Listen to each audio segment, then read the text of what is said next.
Hi, this is Alton Gansky, altongansky.com, and boy, do I have a surprise for you today on Typecast.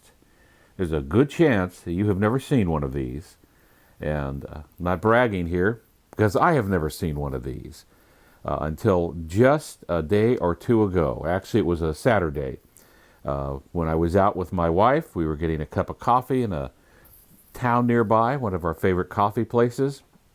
And we were going through a couple of antique shops, as we tend to do, mostly just to get out and walk around a little bit. And as you can tell, I've got a head cold. I was coming down with that cold at that time, starting to feel kind of poorly.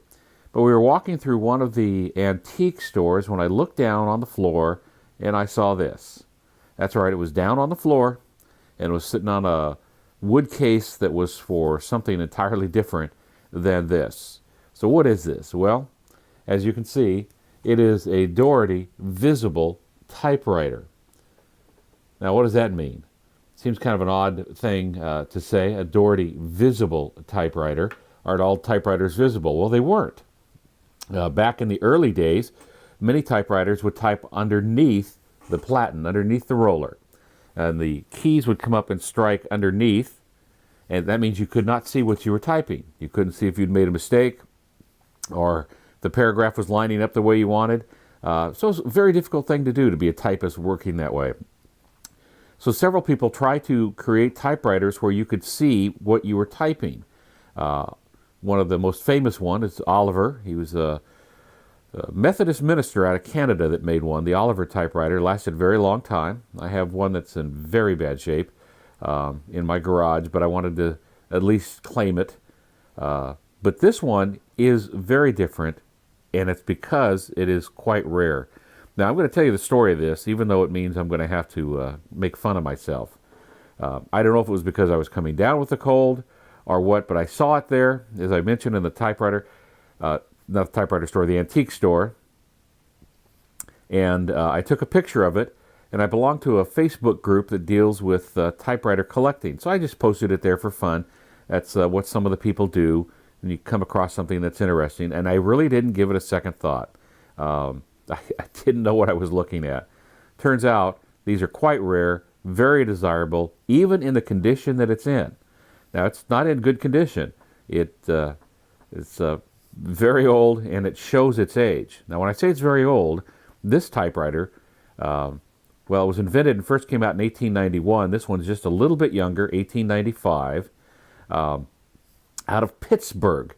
And Daugherty is the guy that invented it. He was an attorney, and he began marketing it, and it caught on for quite a while. Had some very unique things. The company itself ran into trouble.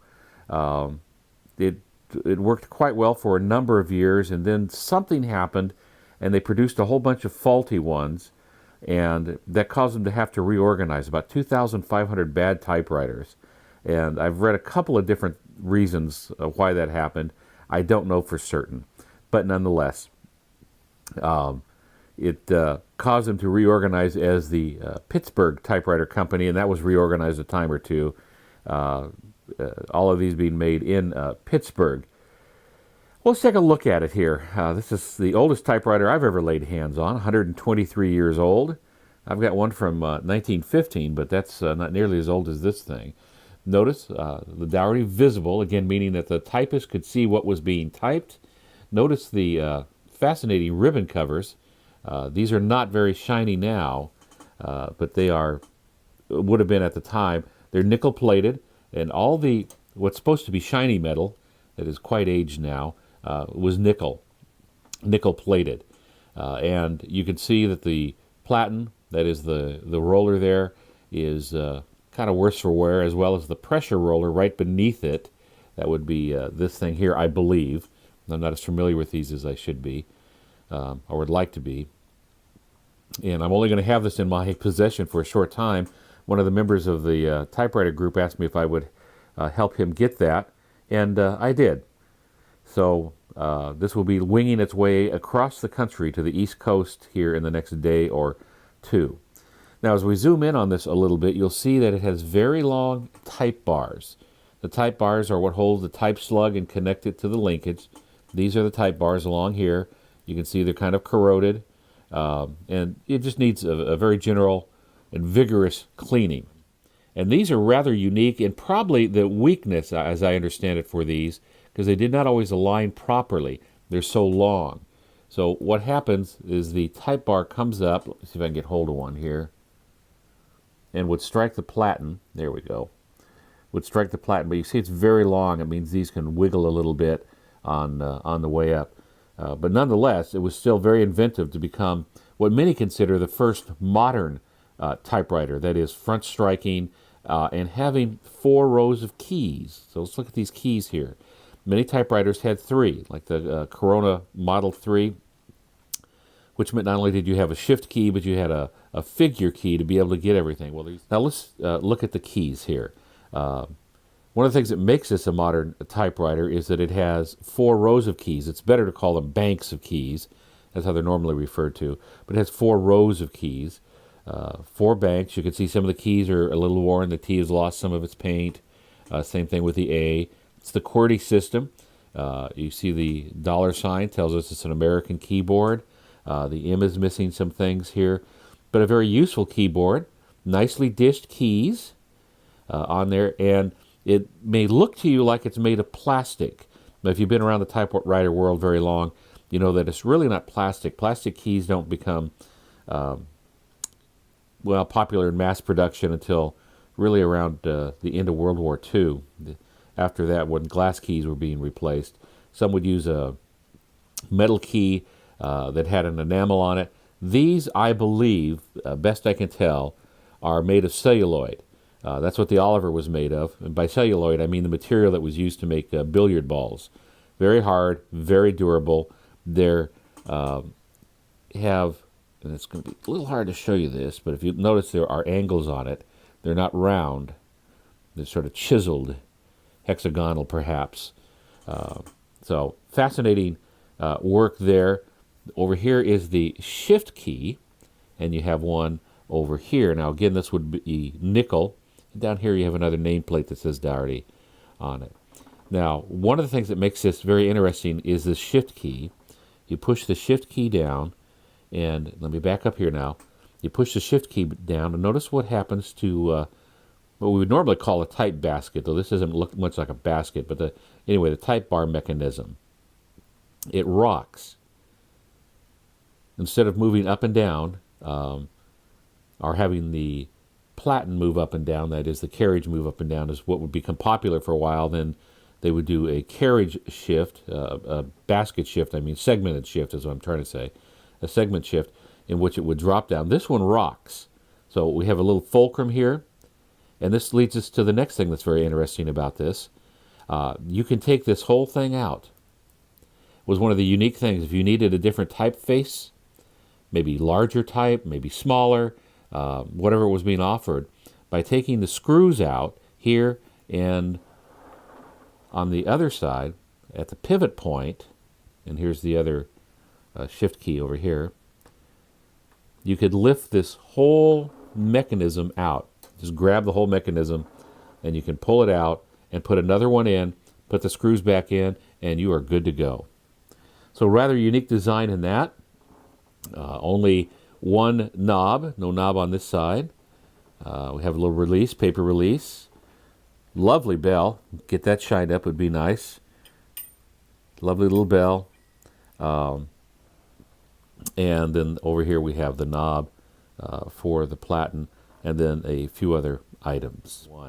Now notice how low-lying this thing. I'm going to have to really back up here. But it's almost got a shovel look to it.